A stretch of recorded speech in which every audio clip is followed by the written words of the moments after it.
అసలే seasonal fruits వద్దమ్మా, season అయిపోతే మళ్ళీ దొరకవు. కరెక్టే, కానీ నీట్గా చెక్కు తీసుకుని ముక్కలు కట్ చేసుకుని తినాలి. అంత ఓపిక నాకు లేదమ్మా. అయినా నీకు పింపుల్స్ అంటే నచ్చదు కదా, ఇన్ని మామిడిగా తినేస్తున్నావు, ఎన్ని పింపుల్స్ వస్తాయి తెలుసా? ఇది ఒక్కసారికి అడ్జస్ట్ అయిపోతానులే వదినమ్మా.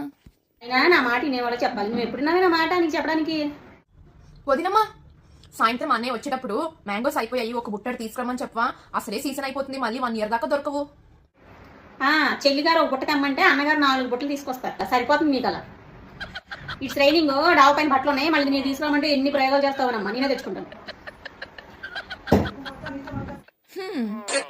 మీరు ఆకలితో వేటాడే పుల్లి చూసుంటారు, ఆవేశంతో వేటాడే పుల్లి చూసుంటారు.